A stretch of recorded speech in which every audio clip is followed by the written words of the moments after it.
Hi, loves. Okay, this is going to be a short podcast episode because I just recorded the really long podcast episode, which for you will have been last week, and it was 45 minutes. So I'm kind of done, but I want to talk about something I talked about then. And I thank you, not I'm sorry, I thank you for you being totally okay with having a 45-minute extra long podcast episode one week and then an extra short one the next week. Thanks for that. Okay, I want to talk about something my friend said. So full credit to my friend because she knew how powerful this is and I know how powerful it is. So thank you to her for coming up with this, and I'm going to share it with you because it's so important. Okay. She had this breakthrough where she realized, many of us do this, okay? It's known in our society. Many people think about work more than they are working. We've got it on the brain.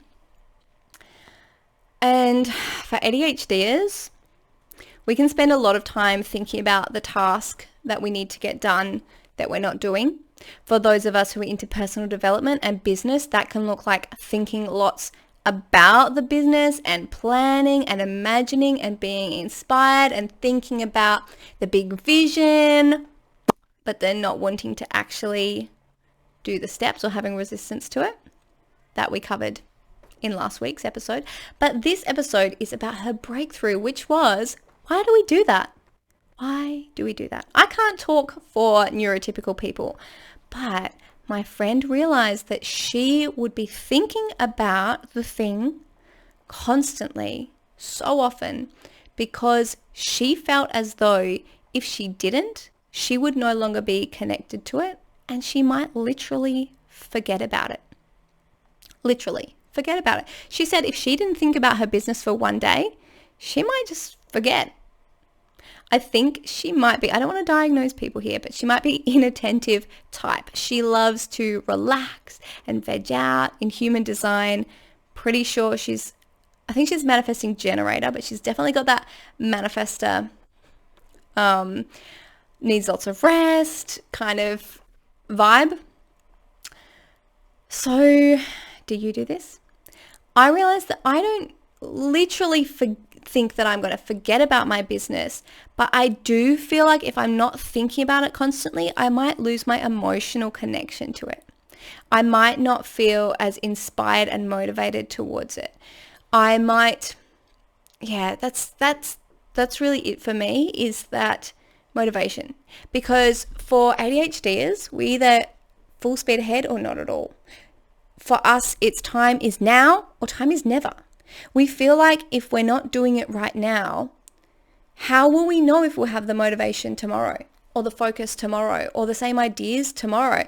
For years, I felt like there was this switch in my brain, and it's so subtle, the changes in thinking between them, but I literally have this switch, and it's like not just all or nothing. It's not clear, but I notice after a while, like, hang on, something's changed, and it will be all these little thoughts. And that's really difficult because of it being that subtle, and because it's not a physical switch that I can just go, okay, back on now. So I find myself always, it's almost an anxiety, is thinking that I need to think about it and be planning about it and focusing on it so that I will have motivation to do it. But the ironic thing is that takes energy. It takes brain power.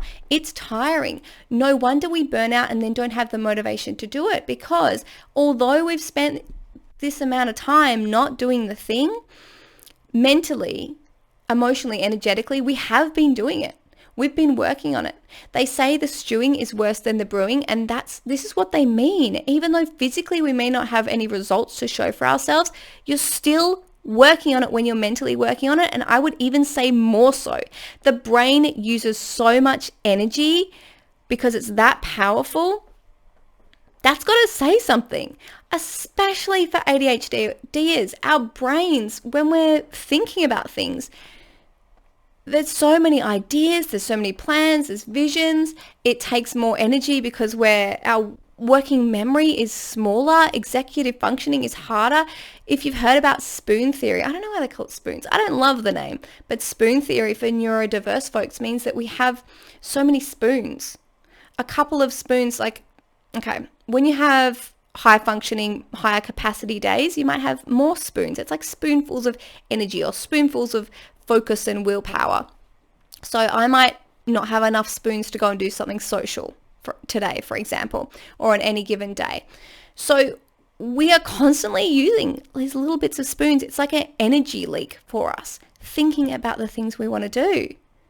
And then by doing that, you're actually going to have less energy and motivation to do the thing. Because yeah, you might beat yourself up and say, well, I haven't done it though, but you have been spending so much time doing it. You've just spent like a 40-hour work week doing the thing mentally, conceptually. Of course, you're not going to want to spend another half an hour on it. Of course, you're not going to find the energy to move forward and do it. So what's the solution?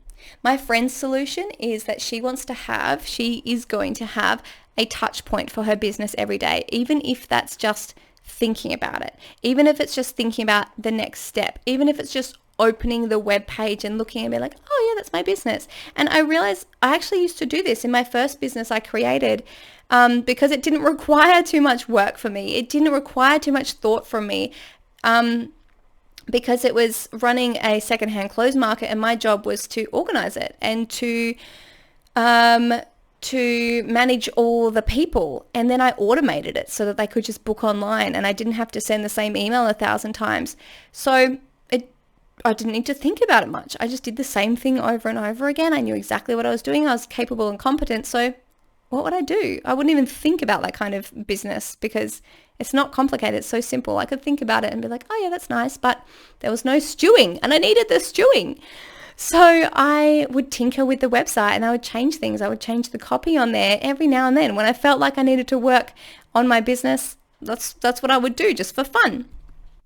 So, or sometimes I just open the web page and be like, that's my business. That's my business. That's nice. That's nice. So it could be something like that. And I really encourage that because that's doing it in a positive way rather than sitting and be like, oh, what's the next step? Or how am I going to get there? Or this plan's so complicated and overwhelming. Is it the right choice? Like, should I be doing something different? All those questions, not helpful.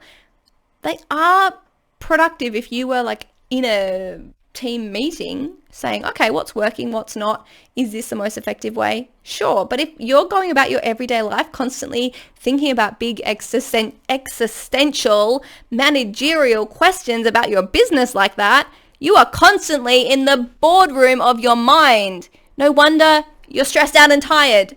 Imagine spending all day in a boardroom with all these people questioning you like, oh, is that the right decision? That's crazy. That's crazy.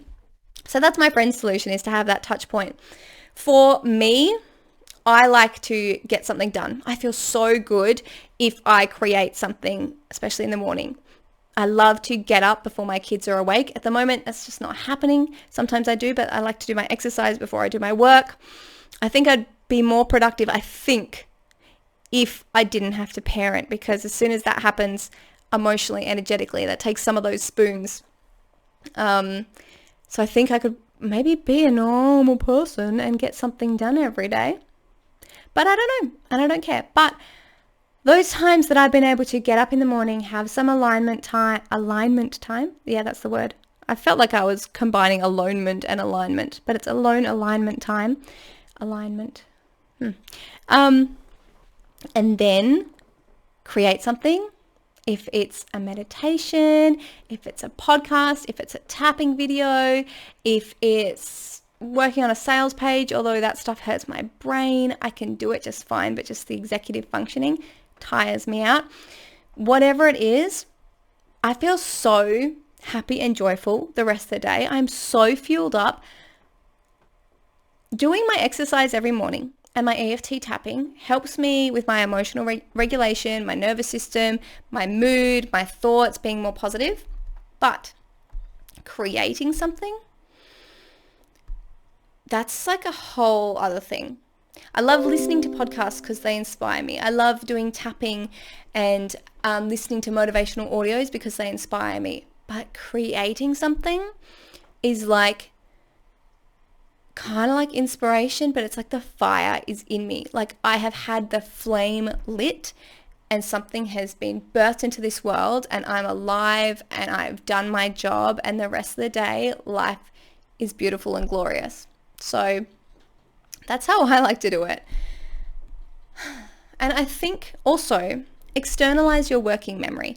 If you feel like you have to think about something all the time, maybe you got to write it down, do a brain dump, and then distract yourself. ADHD,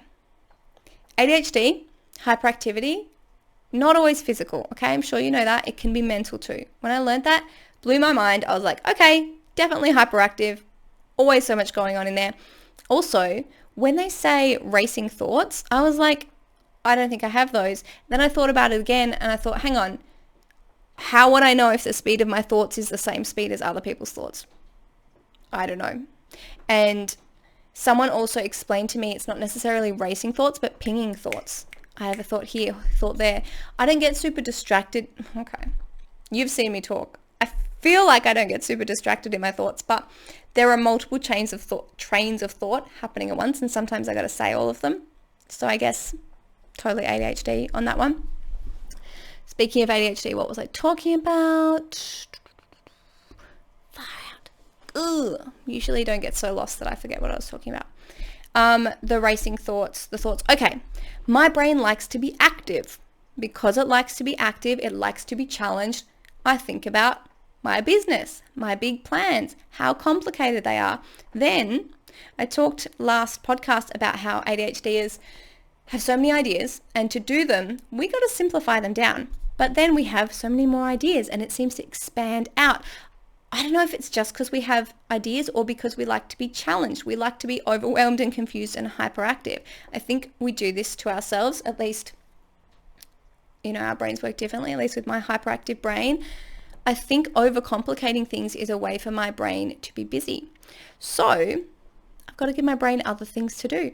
Maybe have a hobby, maybe do drawing.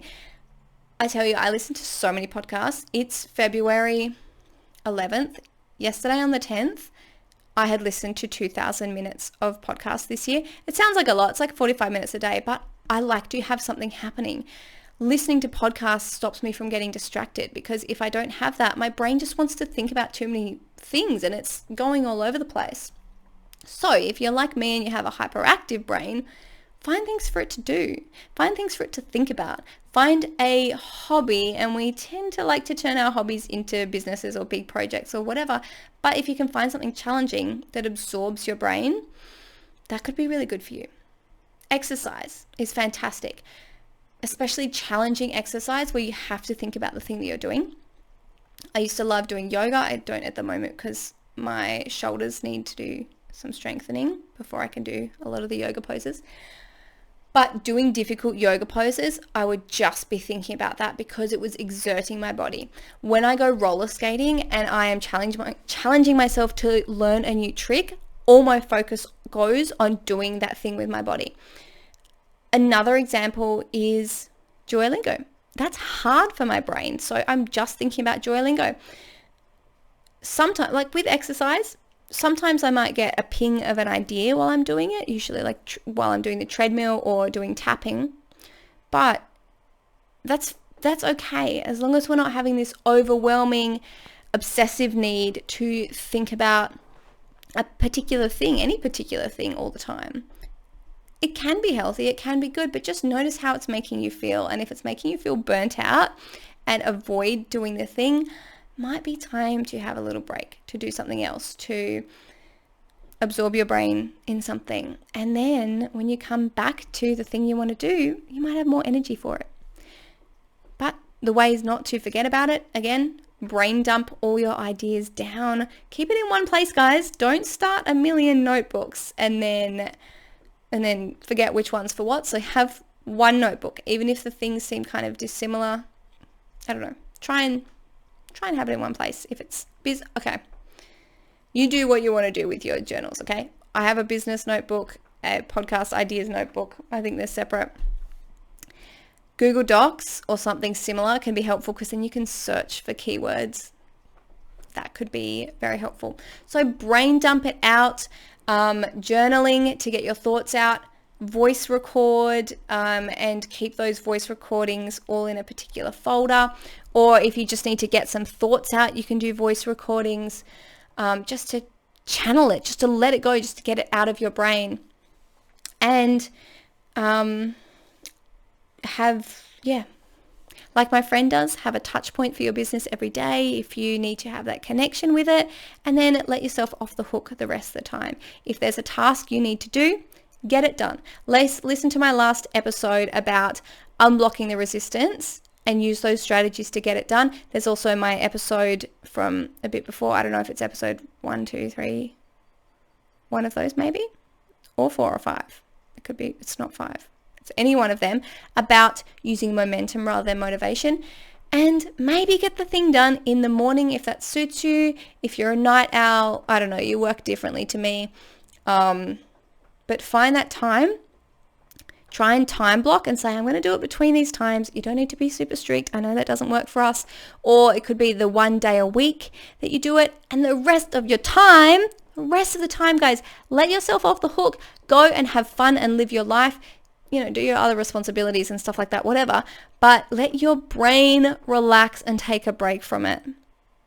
So that is the podcast episode for this week. I hope this helps you, and I'm definitely going to be implementing it more for myself the rest of the day.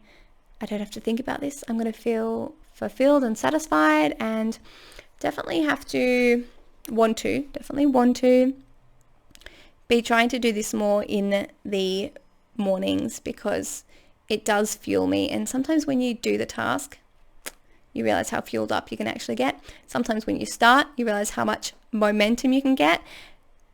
I often come up here and I'm like, I don't know if I can do this. And then I sit down for an hour and I talk, and I don't need to worry about trying to fill in the time.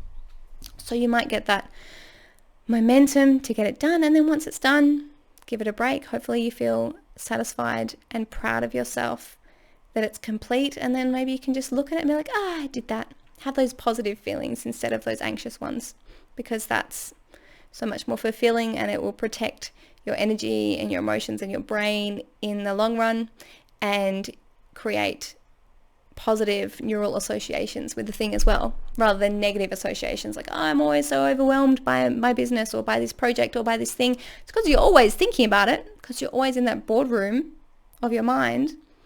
Or I don't know, if you're always thinking about your kids even when you're not with them. It's like you're always in a mental childcare center. It's always busy. So where is your head at, and where could it go instead? Give it a holiday. Give your brain a holiday. Okay, I'm going to drink some water because I've been talking. I hope this helped a lot, and I can't wait to talk to you in the next episode about whatever that happens to be about. Bye.